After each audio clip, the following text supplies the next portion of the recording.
Hello दोस्तों, स्वागत है मेरे यूट्यूब चैनल पे। आज स्टैटिक्स जीके का पहला दिन है। जैसे कि मैंने आपको बताया था कि लाइब्रेरियन के साथ साथ आपको स्टैटिक्स जीके और जीएस भी इम्पॉर्टेंट रहेगा आपके लिए, क्योंकि आप केबीएस हो या एनबीएस का भी तैयारी आप करते होंगे तो उसमें आप देखते होंगे कि स्टैटिक्स जीके से भी ज़्यादा क्वेश्चन रहता है। चलिए, आज पार्ट 1 पहला दिन है स्टैटिक्स जीके का। वीडियो को लाइक करते हुए स्टार्ट करते हैं आज का पहला क्लास। जैसे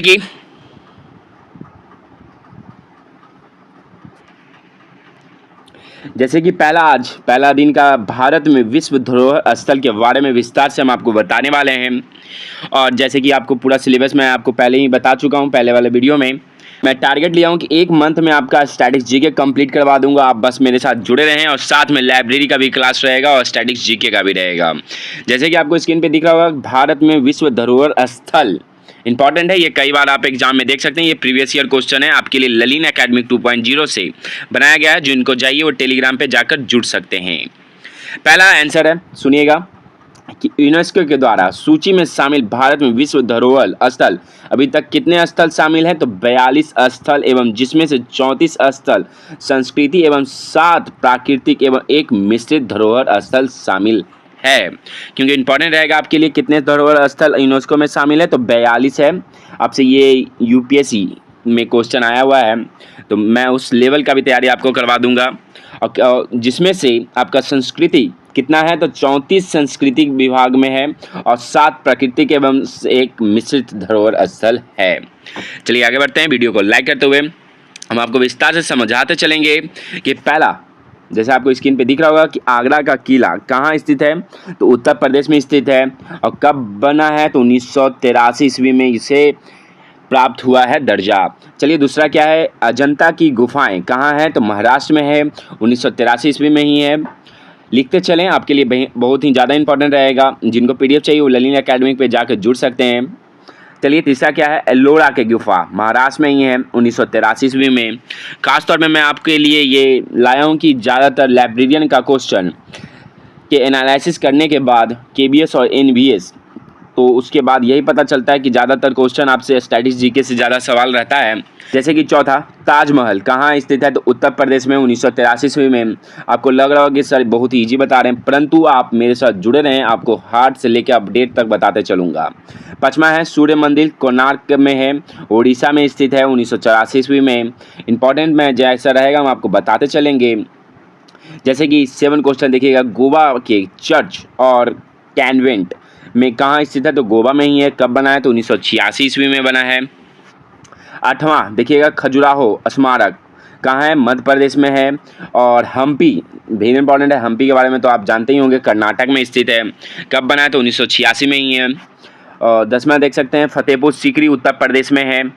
इंपॉर्टेंट रहेगा आपके, जैसे कि 12वां क्वेश्चन देख सकते हैं, एलिफेंट की गुफा कहाँ है, तो महाराष्ट्र में है, 1987 ईस्वी में बना है। 13 क्वेश्चन देख सकते हैं, ग्रेट लिविंग चॉल टेम्पल्स कहाँ है, तो तमिलनाडु में है। ये जो इंपॉर्टेंट मैं बता रहा हूँ वो लिख लीजिएगा, ज़्यादा इंपॉर्टेंट रहेगा आपके लिए। जैसे कि आप देख सकते हैं 14 का सांची इंपॉर्टेंट है, बौद्ध स्मारक है, तो कहाँ है, तो मध्य प्रदेश में है। तो ये 15 क्वेश्चन है, हुमायूं का मकबरा दिल्ली में है। ये कब इसका दर्जा प्राप्त हुआ, तो 1993 ईस्वी को हुआ, 1993 को हुआ है हुमायूं का मकबरा। कैसा लग रहा है क्लास, आप बताइएगा जरूर, क्योंकि मैं आपके लिए स्पेशल लाया हूँ। और एक एक स्टैटिक्स जीके मैं कंप्लीट करवा दूंगा, ज्योग्राफी भूगोलियल सब कुछ मैं इंपॉर्टेंट रहेगा।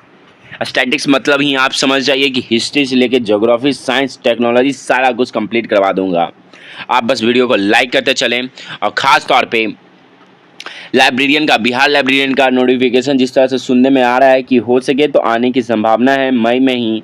मैं आपको कई बार बताया कि मई में आने की संभावना है, बस आप मेरे साथ जुड़े रहें। 19वां, भीमबेटका के बारे में जानते ही होंगे, तो ये कहाँ स्थित है, तो मध्य प्रदेश में। इसको 2003 में दर्जा प्राप्त हुआ है। छत्रपति शिवाजी राव टर्मिनल कहाँ है, तो महाराष्ट्र में है, 2004 में। जो इजी रहता है आपको तो याद हो जाना चाहिए, परंतु मैं सोच रहा हूँ रिवीजन करवा दूंगा फिर से आपको। लिखते चलें, खासतौर पर लाल किला दिल्ली में स्थित है। जंतर मंतर जयपुर में, राजस्थान में, 2010 में है। 24 क्वेश्चन है, राजस्थान की पहाड़ी किले कहाँ है, राजस्थान में, 2013 में है। 25वां है, रानी की मतलब इसका होता है रानी की बावड़ी कहाँ है? पाटन, तो गुजरात में स्थित है। और कब दर्जा प्राप्त हुआ? तो 2014 में प्राप्त हुआ है। याद रखिएगा 34 सांस्कृतिक धरोहर स्थल है, आपके लिए बहुत ज़्यादा इंपॉर्टेंट रहेगा।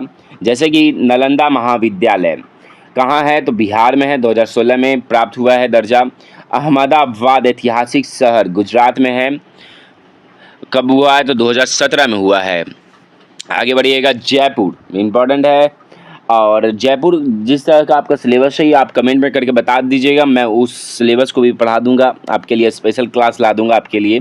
जयपुर ये राजस्थान में 2019 में आया गया है, इसको धरोहर में स्थल किया गया है। जैसे कि 7 अब हो गया, ये 34 आपका सांस्कृतिक धरोहर स्थल है। जैसे कि हम आपको बताएं कि 34 धरोहर स्थल आपका हो चुका है। शांति निकेतन अभी पश्चिम बंगाल में है, 2023 में इसका हुआ है, तो आप अपडेट भी याद रखिएगा 2023 में कौन हुआ है? तो शांति निकेतन हुआ है। जैसे कि 7 प्राकृतिक है, जैसे कि कौन है? पहला आप देख सकते हैं काजीरंगा राष्ट्रीय उद्यान 1985 में ही मिला है। दूसरा मानस वन जीव अभयारण्य कहाँ है? तो असम में है, 1985 में ही मिला है। तो ये इम्पॉर्टेंट है आपको 7 प्राकृतिक धरोहर स्थल के बारे में। नंदा देवी और फूलों की घाटी राष्ट्रीय उद्यान कहाँ है? उत्तराखंड में है, 1988 में हुआ है। सुंदरबन वेरी इंपॉर्टेंट है, सुंदरबन तो आप जानते ही होंगे पश्चिम बंगाल में 1987 में है। ये जो इंपॉर्टेंट है हम आपको बता दिए हैं। ग्रेट हिमालय राष्ट्रीय उद्यान कहाँ है? तो हिमाचल प्रदेश में ही है, 2014 में। और जैसे कि एक आपको मिश्रित बताएं, जैसे कंचनजंगा राष्ट्रीय उद्यान एक मिश्रित में आता है, तो ये कहाँ स्थित है? तो सिक्किम है। इसको कब दर्जा प्राप्त हुआ? तो 2016 में प्राप्त हुआ है। तो जो इंपॉर्टेंट है हम आपको बता चुके हैं। राष्ट्रीय प्रतीक वेरी इंपॉर्टेंट है आपके लिए, क्योंकि बहुत लोग को पता नहीं रहता है। जैसे कि पहला राष्ट्रीय ध्वज कौन सा है? तो राष्ट्रीय प्रतीक में याद रखिएगा तिरंगा है। राष्ट्रीय चिन्ह क्या है? इंपॉर्टेंट आपसे राष्ट्रीय चिन्ह कई बार आपसे पूछ चुका है कि अशोक के सिंह स्तंभ से लिया गया है। राष्ट्रीय गान कौन सा है? जन गण मन है। राष्ट्रीय गीत कौन सा है? तो वंदे मातरम है।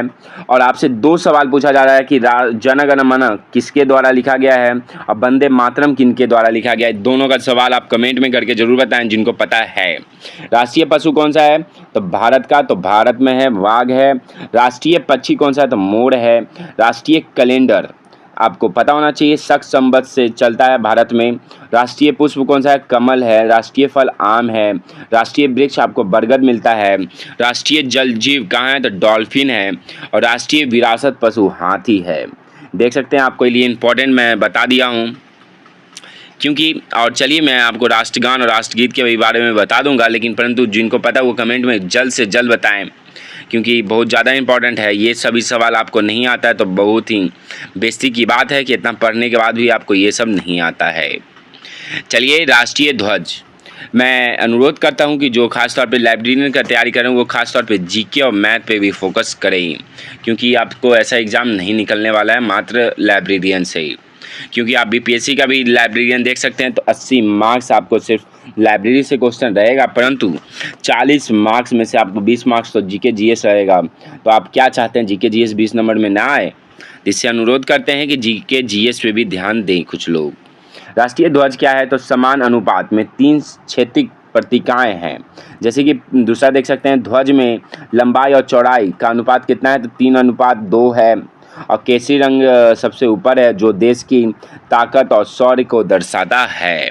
इम्पॉर्टेंट है आपके लिए। सफेद धर्म चक्र के साथ साथ शांति के संकेत को दर्शाता है।